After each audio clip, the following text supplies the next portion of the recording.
So lads, the shades of rookie cards have obviously been a super hyped concept. There are 15 of them. We've gotten 3 a week for the last 5 weeks, and obviously they all lock in for a Cade Cunningham, who is a freaking beast, lads. Trust me, Cade is freaking him. I'm gonna try get him as soon as I can. I've got all the evos done except for the 3 evos. I've done none of the 3. I've done none of the 3 or the last 3 steals evos. I've got Obaji done, and I've got Sohan done as far as steals evos. I don't have Dyson Daniels, do not have Johnny Davis, and do not have Matherin done. So, it's gonna be a bit of a grim situation there with those guys. But hopefully, we'll be able to get him by Saturday or Sunday. I'm going for centerpieces first, and then gonna try and get him through that, because I'm not playing quals, so I don't really care about getting him then. But lads, today we're gonna be ranking these from worst to best, and none of these cards are absolutely terrible. But also, I would only consider one of them like really good. We're going to start off at number 15. We got Johnny Davis. Johnny Davis, 2 half badges, 7 golds. He's got 84 speed, which is alright. 84 3-ball, which is alright. Defense, you're like, okay, this guy should be decent. Driving dunk of 80, like, defensive badges aren't terrible, not great either. But you're looking at these badges and you're like, this card should be alright. He's got terrible tendos, first of all. Only a 70 driving dunk tendency. And oh yeah, he literally won't dunk. By the way, he's got no dunk packages. He's got bad, just overall dribble style. He's got Johnny Davis on slow. On slow, lads. And the annoying thing is that they gave this Johnny Davis as well. Johnny Davis on slow. Like, why are both the Johnny Davis cards copies of the exact same? Like, this one at least can't dunk. He's at least got a 55 driving dunk. Why did they give Johnny Davis the exact same SIGs as historic Johnny Davis? I'm not even joking. They have got like the exact same SIGs. They made Johnny Davis same as Johnny Davis. But either way, decent stats, awful SIGs.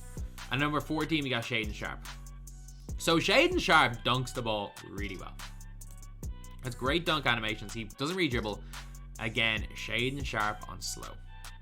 He doesn't offer enough on the defensive end either. Like, his defense is barely passable. It's barely passable defense. The only issue is that if he had it with these shooting badges, with like this speed, his handle the way it is, the dunking, and a release that wasn't one of the most beta releases in the game, Jayden Sharp would be one of the better rookies. But again, there's a lot of good ones, which is why he's in here at 14. At number 13, we've got Usman Jang. This guy's got one major flaw. And he's got decent speed. He's got unbelievable length, 6'10", but a really huge player build. His release is absolutely chick.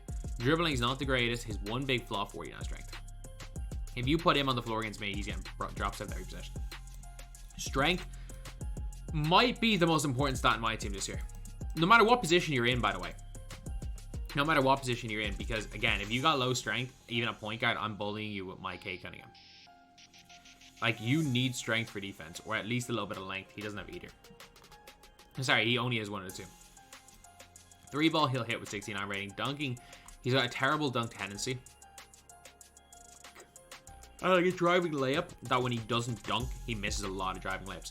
He's still got like Hop Dimer and Needle Threader, which is interesting, and like Gold Floor General, as well as some decent defensive badges. So he's a good defender. He's not terrible, but he has to go in here at 13. At number 12, we got Keegan Murray. Keegan Murray does nothing really well. He is a mediocre shooter. Got a small player build. Gee, screw it. Keegan Murray, you going to 13. Usman Jang going to 12. Keegan Murray offers nothing really in this game. He's just kind of there. At number 11, we got Jalen Williams. Just an offensive player. He's got no defense. Like, again, his defense, like Jayden Sharp, is just about passable. He's got an 85 driving dunk, solid speed. The difference between him and Jayden Sharp, though, is that he's actually got a good release. Jalen Suggs' release is fine. He's got the normal leaner. His dribbling's okay.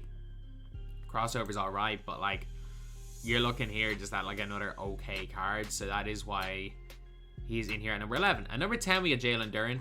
Jalen Duren is the big body.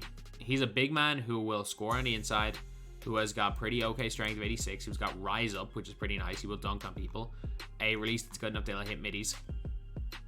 And solid defensive badges, which is why he's in here at number 10. He's a pretty okay center to use. Number 9, we got Chet. And I know you guys might be like, oh, why am I so low on Chet? Dude's got 45 strength at power forward. Like, I made a video saying that Chet was disappointing. Everyone's like, oh, you just don't know how to use chat. It's like, no, I know how to use chat. Just like I know how to use bol. But I also know how to score on them every single possession, by the way. Like, anyone was saying that, like, oh, you don't know how to use bol. I'm like, no, bol is a popper. That is all bol does. And he plays lanes at a decent rate, and the same as Chet. Chet is a popper with a mediocre jump shot, can't dribble, even though the normal crossover is actually absolutely elite. That's like the best crossover in the game. Yeah, it's the best from what I've seen. He can't really dribble. His defense is mediocre at best, and it doesn't matter what his badges are. He's got 45 strength, and he will get put into off the damn floor and get dunked on every possession. If you run a Chet Holmgren or a Bol against me, I will laugh. And for that reason, Chet's in here at 9. I don't care if you guys want him higher, he's 9. At number 8, we got Mark Williams. So Mark Williams is a guy that will eat Chet alive. He will eat Chet alive. Some of the best block animations in this game, period. I haven't seen anyone block shots like this guy block shots. The gold anchor, half pogo stick. He's gonna bully guys in the post. No post fadeaway, unfortunately, though. His release doesn't really matter because you're not really gonna be shooting with the guy. Free throw is pretty good, though. And yeah, dominant force inside. A dominant force. And he feels bigger than 7 foot. His player build's insane. At number 8, we have got Jabari Smith Jr. Or say number 7, we got Jabari Smith Jr. Jabari Smith is just a shooter. The biggest lie in the game is that he's 6'10". He's about 6'8". Or he's about 6'6". I've seen him stand beside 6'10" guys and they tower over him. His defense is okay. Badges wise are okay. Shooting wise, he's really nice though. Like, he's one of the best shooters in the game at that power forward position. He's got his own release on quick, which is a really easy release to green. As well as that, he's not going to be much of a dribbler. He's got the normal leaner. He'll shoot well. He is an all-around nice player. He is nice. Like, he is not a bad player at all, which is why he's in here at number 7. He's not great, but he's not bad. At number 6, we have Jayden Ivy. He's the only legit point guard creator that you guys can get under 25k. His movement is pretty nice. The only issue is with him is he gets tired really quick. No handles for days. Doesn't really pass the ball well. Because of no dime. Well, so he doesn't really, like, no dime is a problem. Doesn't catch the ball well because of no vice grip. Plays no real defense. He's basically like a upgraded version of Jamorant's starter card. So, like, look, he's fine. He's in here at number 7. At number 6, we've got Jeremy Sohan. So Sohan's the one player who has a release on slow that can kind of make up for it. The reason is because of the role he plays. He's one of the better defenders in the game. He's one of the best off-ball defenders in the game. His player model is huge. He will hit every open shot. His release is actually really easy to green. He's got some insanely good badges on the defensive end. And he's just a really good card. Someone's really good. He's in Air 5. At 4, we've got Ochai Agbaji. Agbaji is basically like a Sohan. He can play, like, Agbaji can play as a lock. He's got a really big player build. Despite the fact he's 6'5", he looks way bigger. He hits open jump shots. His release is fine. Again, leaner is pretty fine. His dunking's good. Like, Agbaji has absolutely no flaws as a player. I know it said he was compared to Danny Green. This card is nothing like Danny Green. But, yeah, Agbaji's nice. And now we're on to the top 3. And I personally think that the top 3 are probably in a class of their own. At number 3, we got Paolo Bankero. I just gave up who number 2 was. I clicked the wrong button. Number 3, we got Paolo Bankero. 80 speed, 80 acceleration, 79 three-pointer, 73 lateral. Is a just very not kind of underrated stat. Defensively, he might be the worst defender in the game. But offensively, Bankero will shoot the lights out because his release is really good. He's got Jordan dribble style. He's got a lot of good badges. He'll go to the basket well. He'll play it well in the post. He's just an all-around nice player. One of the better stretch bigs in this entire game. At number 2, we got Dyson Daniels. 86 speed, 86 acceleration. His defense is really good. His movement is really good. The biggest lie in all of my team is that he has a 69 3-ball. That is the biggest lie in all of my team. Because he's got Dyson Daniels on quick. Because I'm telling you, Dyson Daniels on quick makes him just absolute chicken. When you get this guy evoed up, he gets glove, which is huge. But 2K, why do we need to evo him up to get glove?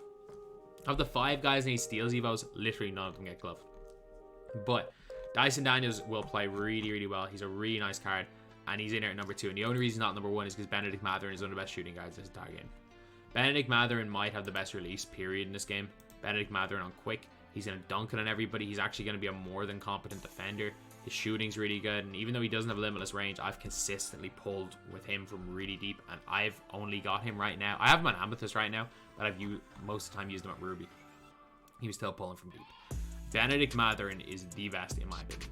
So now to recap, number 15, Johnny Davis, 14, Shaedon Sharpe, 13, Keegan Murray, 12, Usman Jang, 11, Jalen Duren, or sorry, 11, Jalen Williams, 10, Jalen Duren, 9, Chet Holmgren, 8, Mark Williams, 6, Jabari Smith, 5, Jayden Ivy, 6, I'm struggling for numbers, so now we're on 5, Jeremy Sohan, 4, Abaji, 3, Paolo Bankero, 2, Dyson Isaac, 1, Benedict Mathurin. That is my opinion of these guys right here. Let me know if you guys agree. Let me know if you guys disagree. But as always, thank you guys for watching. Please like, comment, and subscribe.